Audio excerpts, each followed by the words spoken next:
So, October 5th is actually the anniversary of two really interesting moments in WWF history. It was the day of the Bad Blood pay-per-view, which is known mostly for the very first Hell in a Cell match between Shawn Michaels and The Undertaker. The pay-per-view before Shawn and Taker had battled to basically a double disqualification. There was no, winner. So to keep them from running, they basically created this big Hell in a Cell. And then this is also the debut of Kane. This is actually a really damn good match. I mean, this was... Man, Shawn and Taker always seem to have great matches together. A lot of people will argue that the better WrestleMania match between the two was 25, but I'm going to say 26. Just because mostly is because it was Shawn's last match, and it was Shawn just going out defiant as ever. I know, that's just me, but... And this is also the debut of Kane. For months, Paul Bearer is saying, Kane is coming! I can't do a fucking high Paul Bearer voice, but... I know this is going on really damn long. There's going to be something else on this. I don't know what, but there's going to be something. Anyway. But Glenn Jacobs, Kane, had, this is the debut of the Kane character. This wasn't the debut of Glenn Jacobs per se. Because the reason WCW was kicking WWF's ass in the Monday Night Wars because they had a lot of really cartoony, stupid gimmicks. One of them was Glenn Jacobs playing Dr. Isaac Yankem, an evil dentist. Dr. I. Yankem. Yeah. It was stupid. It was just dumb. I mean, and you look at what WCW was putting on. I mean, I just watched the Fall Brawl, 95, and you had Brian Pillman versus Johnny B. Bad. Well, you had the fake Ultimate Warrior Renegade, but besides the point. You had the debut of the Giant League. Of course, that led to the Giant attacking Hogan after the Hulkamaniacs won the War Games match against the Dungeon of Doom, which, I think that's the same name as the Camelotto section, one of the Camelotto sections on Nick Arcade. Yeah, a wrestling connection with Nick Arcade, old game show from the 90s. Video game show from the 90s connected to wrestling. Go figure. But it was one of those things that you have, Giant come in, he's jumping over the ropes, like you don't see him do this shit anymore. In fact, he used to do an elbow off the top rope. Don't see him do that anymore. But of course that led to Halloween Havoc 95, which not only had the fucking monster truck match between Hogan and the Giant, you have the Giant get thrown off the roof of the arena, presumably to his death, only to come back later in the night to beat Hogan for the title when Jimmy Hart turned on him, when the Yeti comes out wrapped like a mummy, and him and the Giant dry hump Hulk Hogan.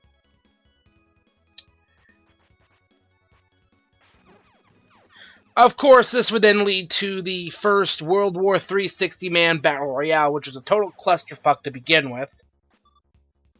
Yeah, 60. Look, the Royal Rumble is always the reason WWE only did one 40-man is because it just became too much of a clusterfuck. You had they should have thrown more NXT guys, but they had it. With the Royal Rumble, you always seem to have maybe about a third of those contenders viable, and even half of that for sure viable world title contenders. You throw 60 guys in there, it's just overcompensating for the sake of overcompensating. It's like the guys that have to walk around with a big gun, like guns like Ted Nugent, when in reality, they're covering for their very tiny penises. But, yeah. Basically, Jimmy Hart turned on Hogan, and there was some thing where, Giant was stripped of the title because Jimmy Hart wasn't his legal manager. Like, it's just whatever, but... Yeah, a mummy raping Hulk Hogan. But going back to the Hell in a Cell. the debut of Kane, he rips the door off the cell, comes in, tombstones the Undertaker, and Shawn crawls on and gets the win after being beaten pillar to post through the whole match, it seemed like. And this had all started when Shawn hit Undertaker in the chair when he was refereeing the world title match, WWF title match between Taker and Bret Hart. You know, the stipulation was that if Shawn didn't call it right down the middle, he couldn't wrestle in the United States. Or there was like another stipulation, but yeah, when Bret found out that Shawn was, refereeing the match, that got added, and Shawn went the whole match without losing his temper, and then Bret finally pulled him to it. He hits the Undertaker. That's where we got set off into this Hell in a Cell. But this was also known for another and rather sad reason, because I mentioned Fall Brawl and Brian Pillman versus Johnny B. Bad. And I'd called Dean Ambrose the modern-day Brian Pillman earlier. This was the day Brian Pillman had passed away. Basically, it was almost bell time, ready for the show started. Brian Pillman hadn't shown up. Jim Cornette calls the motel, wherever he was staying at the night before, and they tell him Mr. Pillman was found dead in his room. Brian Pillman was one of the best, and that gets thrown around a lot, but he was one of the best performers, athletes in wrestling that you really never got to see his full potential. It was kind of like when Magnum TA got in his car as like a motorcycle accident, I believe, in the 80s. He was set to, shoot to the moon, be a world champion. He was going to be this big star, and then he got in a car accident and injured, and he had to stop wrestling. Brian Pillman got in an accident, and he severely busted up his ankle, and he was going through so much. He couldn't do a lot of things he could do before. He was on a lot of pills, and it's one of those, drug, wrestling related drug deaths.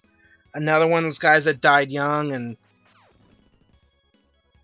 of course, earlier in the year, the Ultimate Warrior passed away. Nancy Grace tried to say, "Oh, it's because of drugs," and she had that list that had all those wrestlers that died young. Had Owen Hart's name on that list, who didn't die from drugs. He died falling off the roof of the building.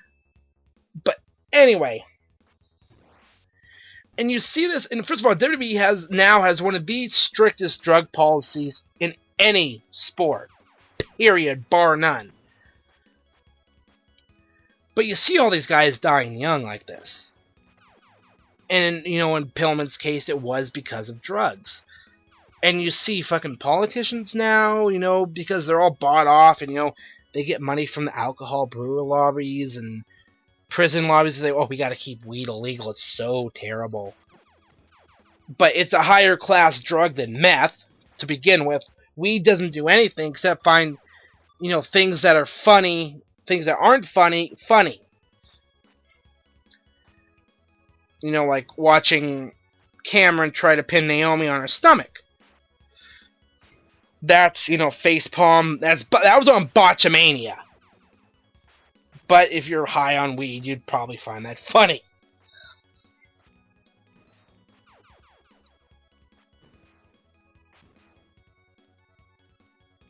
But you see these guys, they end up on pills. Like, you see very few guys. You get guys that do clean up their act. Eddie Guerrero, he cleaned up his act. He was sober, and then, he died young. He was like 45, I believe. Like, somewhere around that. The British Bulldog died young. You had guys like, Big Dick Dudley, Pitbull number 2. There were so many guys that died young in wrestling. My main point is, with drugs, there is worse stuff out there than weed. But yet, it's illegal. You always wonder how far, Pillman would have gone had he, maybe not that car accident is really what set him on that downward spiral, because you end up getting addicted to these pain pills, and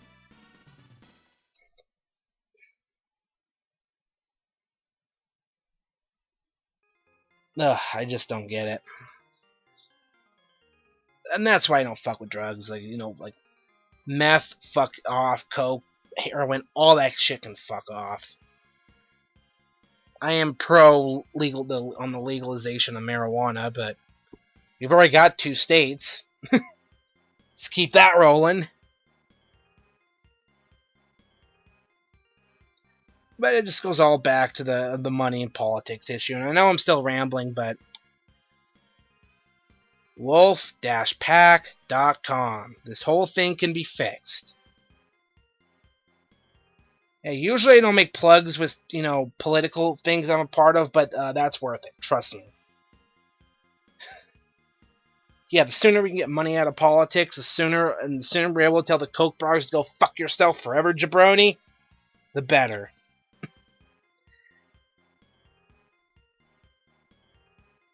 The only other thing I could really bring up, I didn't talk about last week, was the Family Guy Simpson crossover. Without giving away any spoilers, basically the Griffins end up in Springfield and meet the Simpsons, okay? They pretty much do every joke you expect them to make. There's a lot of, they cram in every character they can from each show, Like they had at one point they have Cleveland next to Carl. They have they do throw in every character they can at some points, and it's like they make a lot of the jokes you expect them to make. The end is basically between Homer and Peter basically saying we may not be best friends or something. It's like something like we may not be best friends, but I respect you. Which pretty much sums up the whole thing with, Matt Groening and Seth MacFarlane, it seems like. Yeah, that whole thing, there's this war between Groening and MacFarlane. No, there isn't. That pretty much is what they're, them saying. They did a huge, there's a whole fight scene with Peter versus Homer, and... excuse me. But, that's basically it. There is one, there's one cutaway gag. The one cutaway gag they do in the show is basically they kind of take a bit of a shot at the Cleveland show, because they have Bob from Bob's Burgers in the plane with them. It's like, he can't be alone. We let that guy try, and look what happened to him. It was like, and then it was Cleveland. Yeah, kind of taking a bit of a dig at the Cleveland show, which was an Seth MacFarlane production, and it's kind of him. They take little shots at it, just it didn't work out. They'll make fun of themselves. They don't care.